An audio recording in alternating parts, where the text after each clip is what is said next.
Hi everyone, thanks for joining me here as I take my first crack at a YouTube video, so I ask that you bear with me. Today we're going to take a look at Rimouski's unique defenseman Samuel Morin. He's a former Philadelphia Flyer first-round pick. He's going to be turning pro this coming season in 2015-16. What we have here isn't a highlight package or anything like that. He's not going to score a bunch of goals or lay a bunch of hits or anything like that. This is just a shift-by-shift take. Every shift that he played in Game 6 of the QMJHL final for Rimouski versus the Quebec Remparts, who are up 3-2 on them in this final series. So we're just going to go over what Morin can do, what he can't do, some of the things that he might be able to bring to the pro level. And then I'll probably maybe get off track and start to ramble a little bit, as this is a 20-minute video. So in any event, so the first thing you notice with Morin is he's huge. He's 6'7", he's more than 200 pounds, he's a gargantuan defenseman. But on top of that, one thing you want to look at, especially with these younger players that are 17, 18, and in Morin's case 19 years old, is how well they skate relative to their size. Because if you can't get around the rink in a noteworthy manner, your size is going to go to waste. Especially for younger players, I say this because when you're 6'7", 6'8", at this age, you know you haven't been that big for very long. So it takes a little bit to adjust your skating stride, get your puck handling back on point. Just having control of your body, being coordinated, sometimes is tough. Some players over the years that have come in, maybe Tyler Myers with the Kelowna Rockets in the WHL a few years back, even Zdeno Chara when he came into the NHL, much less his time in Prince George 20 years ago. A little bit gawky, a little bit awkward, and then it eventually kind of smooths itself out over time. I don't know if you can hear the crowd over me, but every time Morin touches the puck here in Quebec, he gets booed. I'll go more into that and the reasons for that later. The Flyers fans will be grinning cheerfully, no doubt. So for Morin, he's extremely well coordinated. You can take a look at how well he skates. He gets out of trouble there, escapability, reverses it, keeps it, protects it. Nicely done. The skating base is very impressive for a player his size. It's really come along a lot in the last 18 months, even more than it did before. Good reach there, as you see, as he kind of backs out of the play, but still makes the sweep away. There's going to be a sequence where he plays in the power play right here. Watch him walk the line. Lateral skating, good job here. You're going to get an even better look at it in just a moment. He's going to come back here, makes the pass across, loads up for a good shot. We'll get into his offensive package later. It's not an overpowering package. Watch him walk the line, though. This is what I'm talking about here, is the skating. Good lateral mobility for a player his size. Talking about maybe, as he gets older and turns professional, maybe a Tyler Myers type of skater. Really impressive skating stride for a player that big with those long legs. He's going to take another stroll here as he's going to walk. He's going to look for an opening to get a shot through. I think it's going to happen once more as he gets some power play time again. Walk, try to open up the lane, go against the grain of the high penalty killer and get a shot on. Good stuff from Samuel Morin there.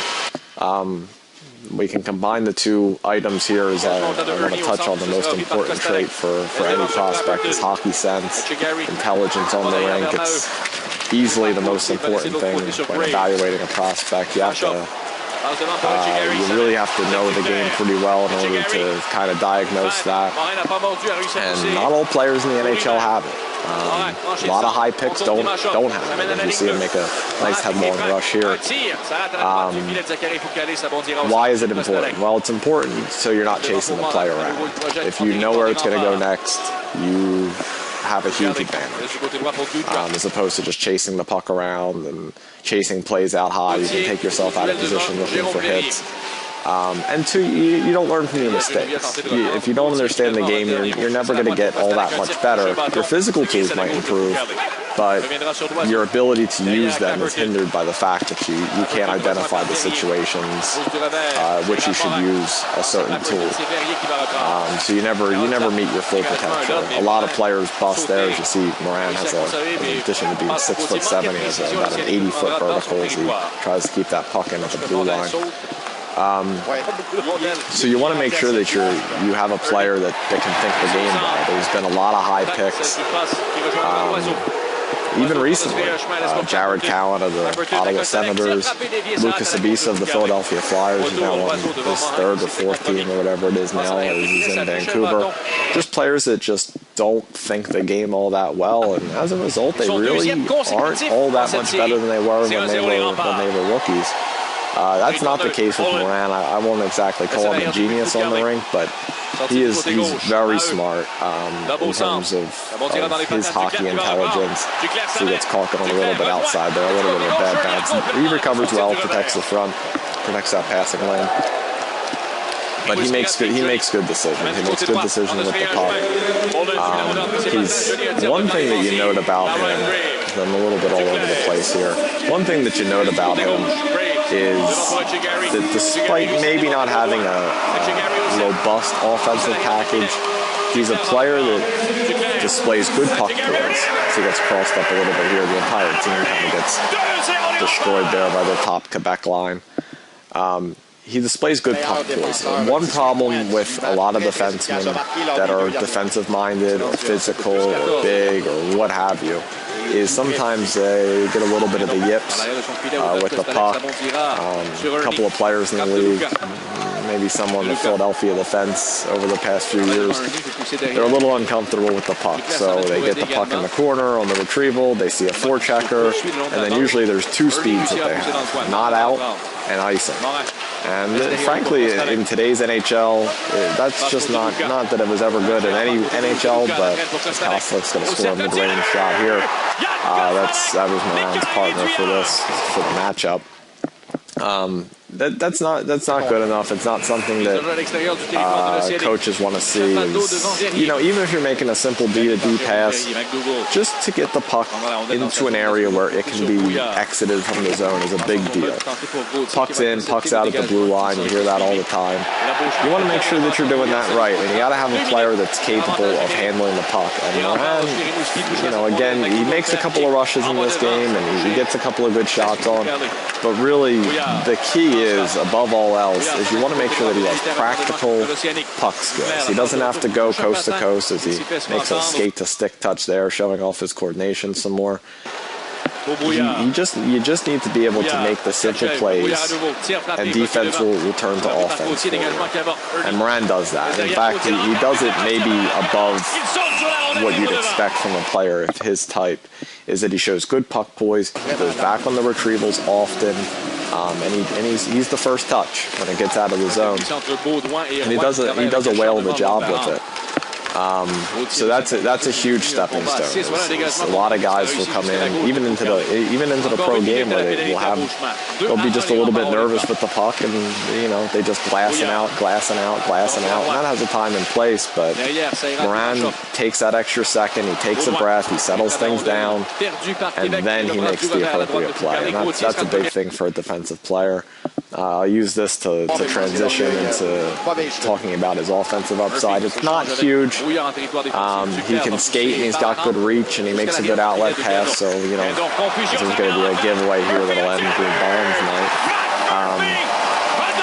Matt Murphy's a pretty good player. He's a double overager for the draft. He's a 95 birthday, but he's a player that probably could have been drafted. He definitely has some skills. I'd expect him to get some sort of invite. But anyway, for Morin, not an overwhelming package offensively, like I said, but he's a player that makes good decisions, and as Baylor here gives up a puck on the first shot, that'll be the last goal that Rimouski will surrender in this thing. But for Morin, again, poise, geometrical pass, that one, misses the mark, but he's not untalented. He's not just a goon. He's not just a giant 6'7", he's not a fighter or anything like that. He can play the game, and he plays it the right way. How far he gets with his offensive package is he's going to battle with Anthony Duclair here. That's an NHL caliber player. He wins that battle. He's going to go back for more. Tries to get him off the puck. It might not be Brent Seabrook type of good, but it's going to be a fairly high level player. Maybe a little better than Mark Stahl, if I could put it someplace.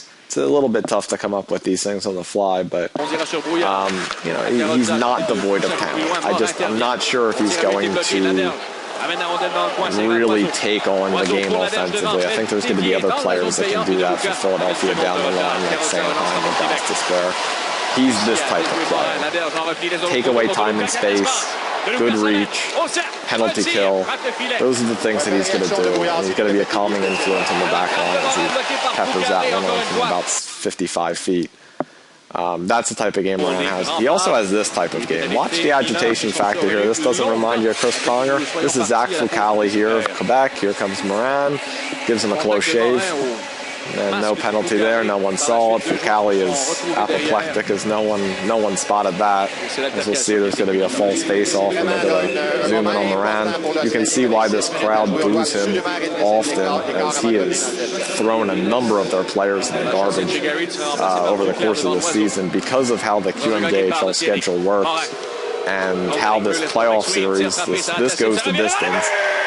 They both go to the Memorial Cup, so they played about 57 times this year, it felt like. So Quebec fans have had just about enough, and I'm sure some of the smaller offensive players, maybe smaller, softer offensive players that Quebec has, like their second line, which features Vladimir Kachev, who was probably down under 140 pounds at the end of this. There's a great step by Morin, by the way, showing great burst as he drives the net. As he steps around that guy in the neutral zone. But guys like Kachev and Dmytro Timashov, a Toronto late pick, they've had just about enough of this guy. I mean, he's going to be in their nightmares for a while to come, as he laid waste to some of those guys over the course of this season. And he got into good battles with the bigger players like Ernie and Duclair. That last sequence there, you saw just a good job of walking the line. Understands that he's dragging that high penalty kill, or I guess it's not a killer, just the high forward away. Leaves that drop pass. Now he goes back to him the second time. He thinks that drop pass is coming, and he walks right around him and takes the charge to the net. It's good thinking for Morin. He shows good instincts. Whether the puck skills fully come around for that to classify him as like an offensive threat, I don't know if it's going to get all that far, but he's certainly impressive with his skating and the decisions he makes with the puck. It's nice and cool. It's composed.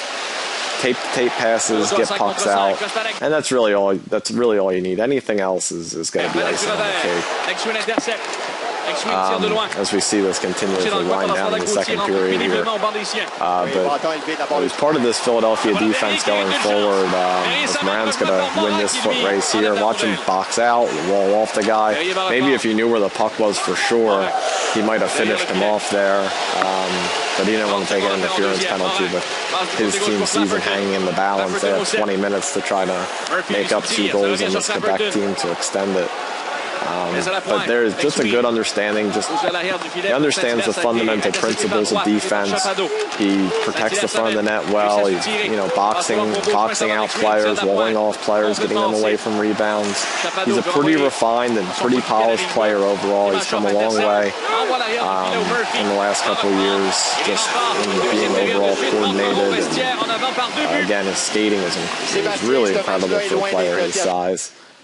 So he's definitely tracking towards being a top 4 defenseman, in my opinion, especially if you wanted to pair him with someone that's a little bit stronger of a puck carrier or puck mover, maybe like a Gostisbehere or even a Travis Sanheim down the line here. He shows good support. And he's going to assist in the exit here. Sees that this play is not going Rimouski's way. He's going to hold his own blue line there, make sure things don't get out of hand. You'll see him pop into the screen right there. Again, just kind of policing the whole thing as his team tries to get the puck through the neutral zone. Then he'll join the rush. Here he is back on the retrieval. One thing that I'll say is that I've had the privilege of talking to a couple of the Rimouski members of this coaching staff, and they talk about one of the things that's kind of unseen by the tape here is that he's an excellent communicator. They have a goaltender in DesRogers who's the starter in the season and ended up coming in relief in this thing, who likes to play the puck quite often. So they tell me that he's a good communicator, and that's key with the goaltender. It's key with the D2D passes. It's key when you're trying to make a reverse to exit the zone.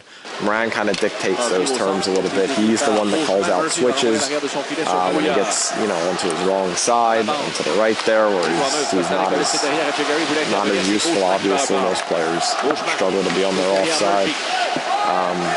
And Morin dictates all those terms. It's good. It's good for leadership. It's good for communication. It shows that he's got a pro-level head for the game. And really, that's all you can ask for. The physical tools will improve over time. But Morin definitely has something going here. He's going to be a player. Quickly improving Flyers defense, I feel.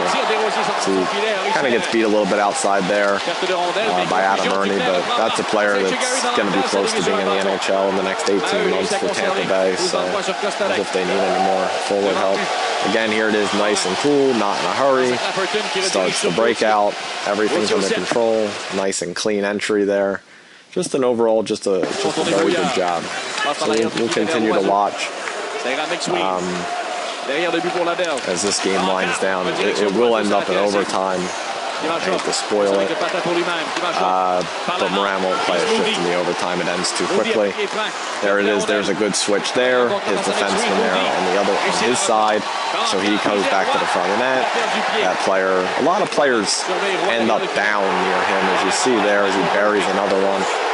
And the fans don't appreciate that type of treatment, but here he is. He gives him a little shove, just shooing players away from his own net. He does a pretty good job of that. There's usually a lot of corpses around him when he's done with certain shifts. They showed a little montage during the Memorial Cup, not in this game. I wish I could have caught it, but of just his ability to take away time and space from on-rushing forwards.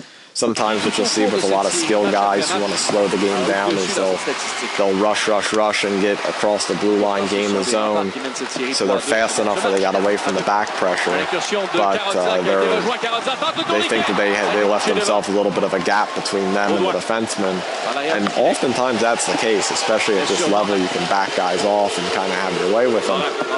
Not with Morin. There was a particular sequence in the tiebreak game as he ladles that one on from distance, where Timashov steps across the blue line, and he thinks he's clear for about a beat or a beat and a half he would normally have against pretty much any other defenseman on his team. Morin steps up and just throws him right in the garbage. It's got to be frustrating to play against him 150 times like Quebec has had to this year. So he's a good player, good skating base. I can't say enough about how good of a skater he's become over these past handful of months since he's been drafted. He's going to be turning pro next year. He's going to end up probably being with the Phantoms. Maybe sees a call up a little bit as injuries occur. Flyers fans will probably have their fingers crossed for as many injuries or trades as possible to this current defense core. As he gets a pass go through him there on a strong side 2-on-1. Desrosiers bails him out and saves the season. As there it is again. His defenseman's out on 4th Street there. Player 68, whoever that is a particularly weak defensive player, but with Rimouski needing a goal to keep this thing alive, they need to take some chances. So Morin goes out there to try to babysit him. He can't be accountable for everything. Good battle along the wall there. Physical, wins that battle. Again, another body is strewn across the ice thanks to Morin's handiwork. Get used to it. He's a big guy, and he's not afraid to assert himself when the time comes. And he's a part of a lot of these goals for and against, whether he's at fault or the creation of them is a matter for the courts, but he really does a terrific job in most facets of the game. So I say he's tracking upwards. I think Philadelphia made a good selection, even if the offensive upside doesn't become that of a 35, 40, 45 point defenseman. I don't think he'll be the least bit disappointed. Philadelphia fans in particular seem to like this type of player quite a bit. Many fan bases would. As we come down to the final few shifts here. We'll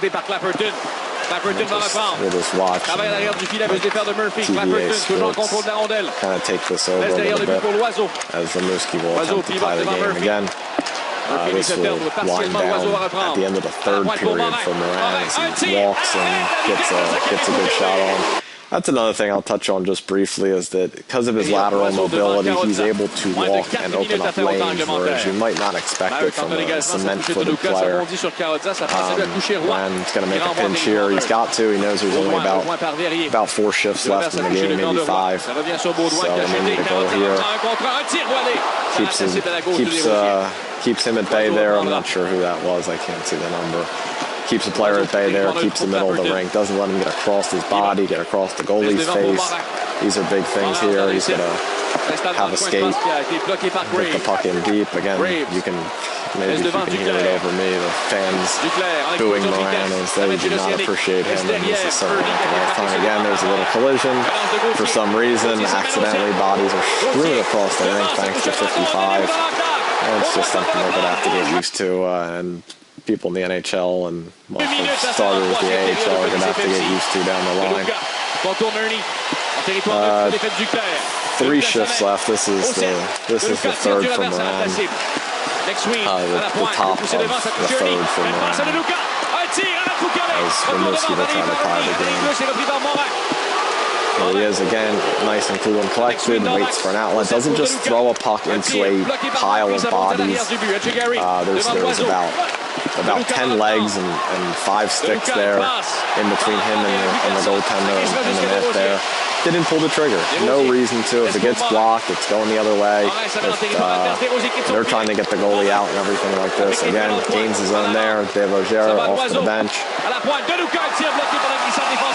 Just making good decisions. It's poise. It's poise more than anything.